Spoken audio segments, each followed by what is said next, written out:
Families are being forced to make tough decisions when it comes to their kids' education.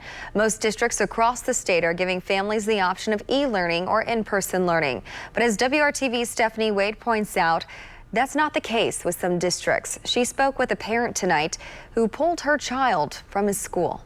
We just knew this isn't working. We need to make a change, and so that's what we did. As a first grader, Sarah Holsapple's son was part of a dual language immersion program at Willow Lake Elementary in Washington Township schools, spending 80% of his day learning in Spanish. We have nothing but positive things to say, and the decision to leave the school was extremely hard as a result of how much we loved it. But despite loving his school and the program, the district's decision to go entirely virtual learning was simply not working for them. We went from having a child who was enthusiastic about learning and excited to go to school every single day to a child who was unengaged and actually asking us at the end of each day if he really had to sign on again in the morning. They decided to leave the district for the time being and enrolled him in a private school that is currently in person. Ultimately, you have 7-year-olds looking at a computer screen for 3 to 4 hours of a day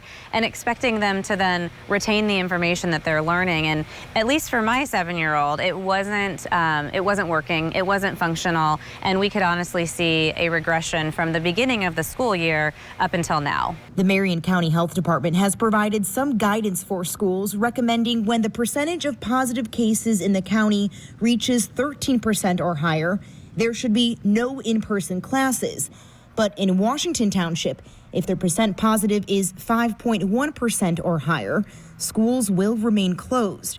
Right now, Marion County is at 5.2%. Our frustration came when we started seeing all of the other township schools in Marion County have plans that included in-person learning, at least for elementary age kids, and yet our school board seemed to not be able to figure out a way to make that happen. Holsapple says her son's demeanor has already changed. He's waking up early, excited to get to school. But she says she's sad for hers and other families' decision to leave the district. Stephanie Wade, WRTV.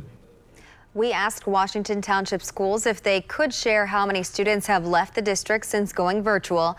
They said virtual opening was announced July 13th, and they're currently conducting a data cleanup in preparation for the average daily membership, or a DM count day, coming very soon.